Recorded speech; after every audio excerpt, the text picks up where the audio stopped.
Eka Saputri, dan Intan Ayu Solikah. Dan saya akan membacakan latar belakang dari inseminasi buatan.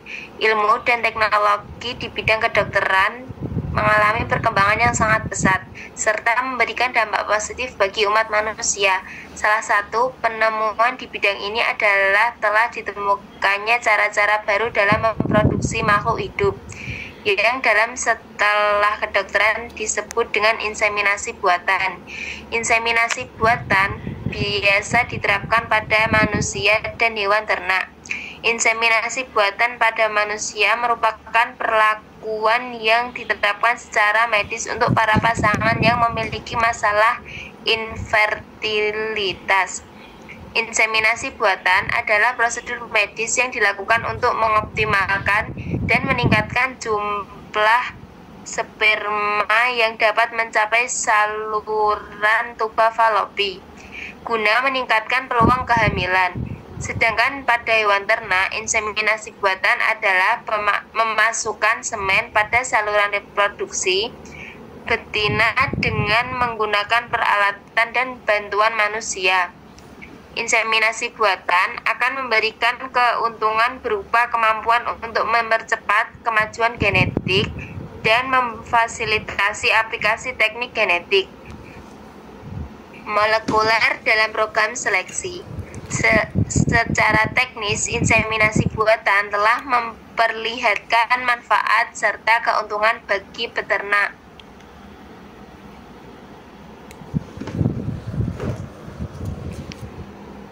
Selanjutnya pengertian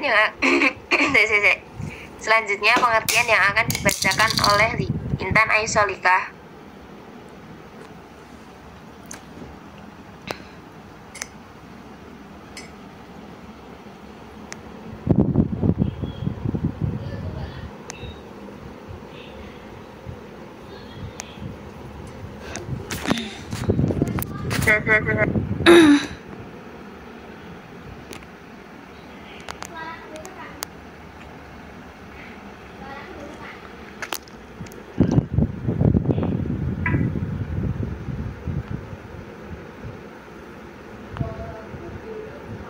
Pengertian inseminasi buatan atau IB atau kawin suntik adalah sebuah inovasi bioteknologi reproduksi peternakan, yaitu suatu cara untuk teknik untuk memasukkan mani atau spermatogosa atau semen yang telah dicairkan dan telah diproses terlebih dahulu yang berasal dari ternak jantan ke dalam saluran alat kelamin betina dengan menggunakan metode dan alat khusus yang disebut insemination gun. Melalui kawinalan seekor ternak atau hewan biasanya hanya mampu mengarungi beberapa puluh ekor betina. Sementara teknologi IB memungkinkan seekor pejantan mengawini ratusan ribuan ternak yang berada pada lokasi dan waktu yang berbeda. Tujuan inseminasi buatan. Yang pertama, memperbaiki mutu genetika pada hewan ternak. Yang kedua, tidak mengharuskan pejantan unggul untuk dibawa ke tempat yang dibutuhkan sehingga mengurangi biaya. Ketiga, mengoptimalkan penggunaan bibit pejantan unggul secara lebih luas dalam jangka waktu yang lebih lama. Keempat, mengurangi gangguan fisik pada sapi betina saat waktu kawin. Yang kelima, meningkatkan populasi angka kelahiran ternak secara cepat dan teratur.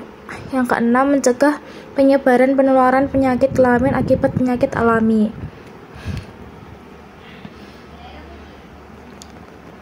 Selanjutnya, jenis inseminasi buatan yang akan dibacakan oleh Miko. Jenis inseminasi buatan. 1. Inseminasi intrauterin atau IUI. 2. Inseminasi intravertikal atau ICI, 3. Interminasi intratubal atau ITI, 4. Intermensi intervagina. Tahapan proses inseminasi buatan. Tahapan proses inseminasi buatan antara lain: 1. Prosedur inseminasi buatan antara lain inseminasi buatan pada manusia. A. Simulasi sel telur. B. Pengambilan sperma. C. Proses inseminasi. D. Proses menumbuh. 2. Prosedur inseminasi buatan pada hewan. A. Alat inseminasi buatan dipersiapkan. B. Hewan ternak diikat atau dimasukkan ke dalam kandang jepit. C. Ditentukan waktu yang tepat untuk inseminasi buatan. D. Vulkan dibersihkan dengan kapas atau tisu. Kemudian, faktor resiko inseminasi buatan. 1. Kelahiran kembar. 2. Ovarian hyperstimulation syndrome. 3. Kehamilan ektopik. 4. Keguguran. 5. Infeksi. Kemudian, tingkat keberhasilan inseminasi buatan. Tingkat keberhasilan inseminasi buatan dipengaruhi oleh beberapa faktor.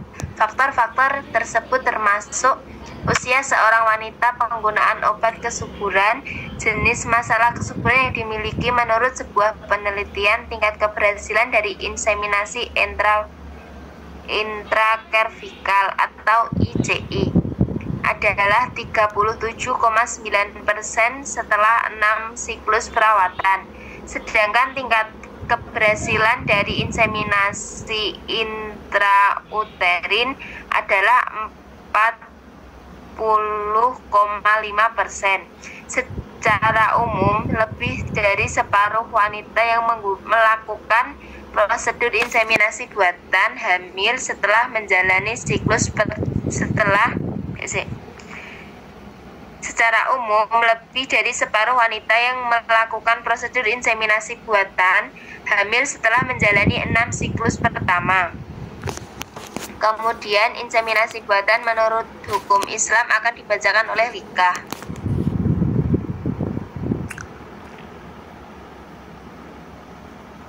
Inseminasi buatan menurut hukum Islam. Dalam inseminasi buatan ada dua cara untuk mengambil sel telur, yaitu dengan laparoskopi dan USG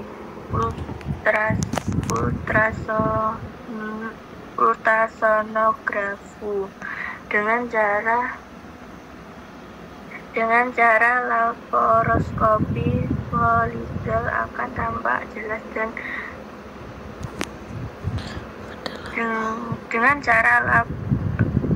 dengan cara laparoskopi, folikel akan tampak jelas pada lapang pandang laparoskopi. Kemudian induk telur dipegang dengan penjepit dan dilakukan persiapan. Cairan folikel yang berisi sel telur ditampung dalam tabung cairan tersebut. Selanjutnya, inseminasi buatan menurut hukum Islam yang akan dibacakan oleh Miko. Inseminasi buatan menurut hukum Islam. Dalam inseminasi buatan ada dua cara untuk pengambilan sel telur, yaitu dengan laparoskopi dan USG atau ultrasonografi. Dengan cara laparoskopi, folikel akan tampak jelas pada lapang pandangan laparoskopi. Kemudian indung telur dipegang dengan penjepit dan dilakukan persiapan. Cairan folikel yang berisi sel telur ditampung dalam tabung. Cairan tersebut diperiksa di bawah mikroskop untuk meyakinkan apakah sel telur ini sudah ditemukan. Adapun cara USG, folikel yang tampak di layar ditusuk dengan jarum melalui vagina.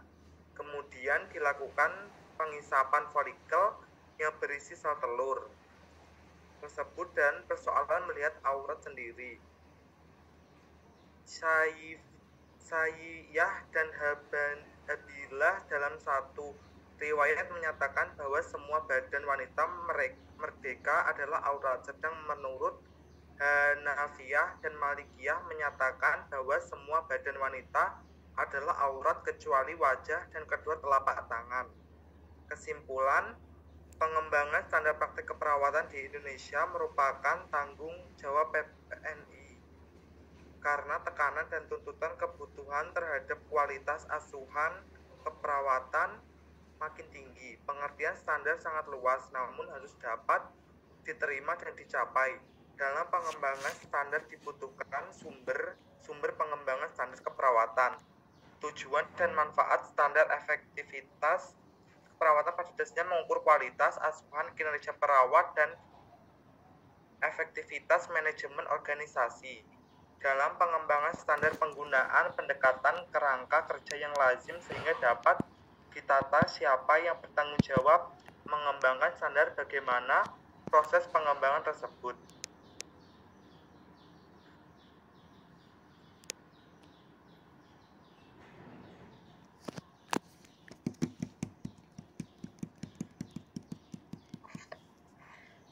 Baik, cukup sekian presentasi dari kelompok kami. Apakah ada yang ditanyakan?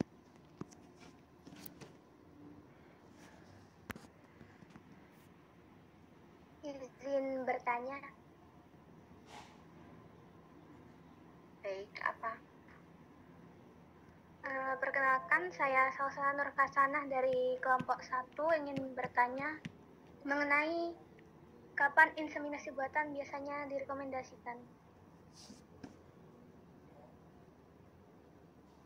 Baik, terima kasih. Inseminasi buatan direkomendasikan jika pria memiliki jumlah sperma rendah atau kualitas sperma kurang baik. Kedua, wanita mengalami gangguan ovulasi atau masalah pada lendir serviks. Ketiga, pasangan tidak diketahui penyebab infertilitasnya atau infertilitas idiopatik. Apakah kurang jelas? Ya, jelas. Apakah ada yang ditanyakan lagi? Saya cuma bertanya.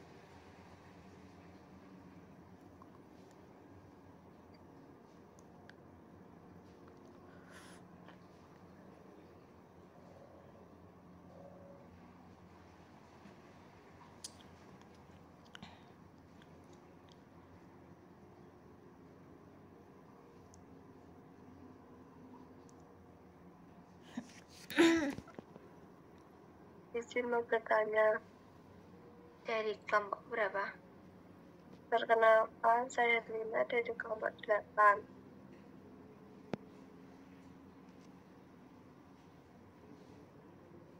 Apa perbedaan inseminasi buatan dengan bayi tabung atau IVF?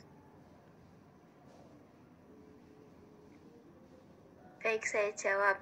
Inseminasi buatan hanya memasukkan sperma ke dalam rahim, sedangkan bayi tabung atau IVF melibatkan pembuahan di luar tubuh atau di laboratorium sebelum embrio ditanamkan kembali ke rahim. Apakah kurang jelas? Sudah. Oke. Apakah ada yang ditanyakan lagi? Saya mau bertanya.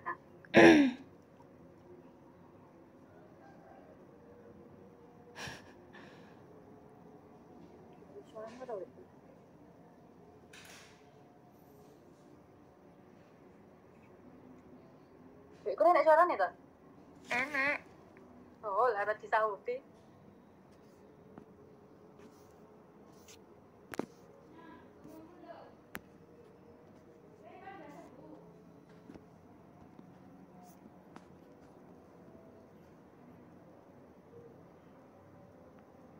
Proses inseminasi buatan meliputi 1. Penantauan siklus ovulasi wanita. 2. Pengambilan dan pencucian sperma untuk memilih sperma terbaik. 3. Penyuntikan sperma ke dalam rahim menggunakan kateter pada waktu ovulasi. Sudah jelas, Mbak Desi? Sudah. Apakah ada yang mau bertanya lagi?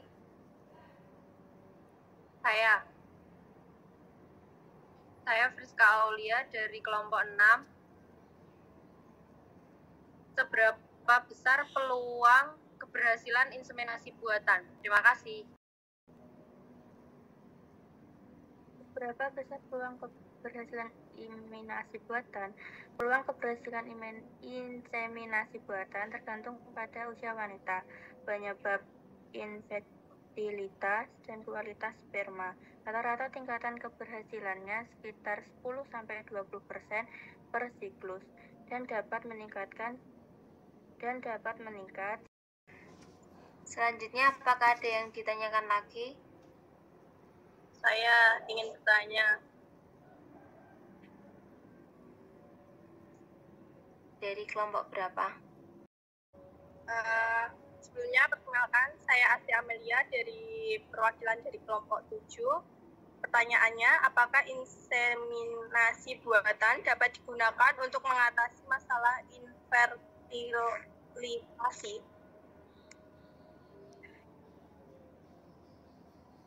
Ya, inseminasi buatan adalah salah satu metode yang sering digunakan untuk membantu pasangan dengan masalah infertilitas.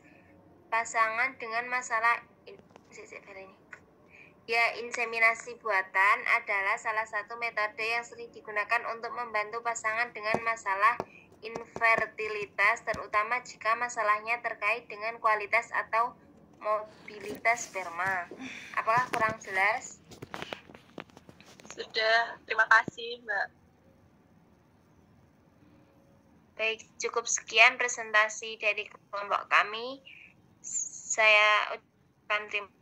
Assalamualaikum warahmatullahi wabarakatuh. Waalaikumsalam warahmatullahi wabarakatuh.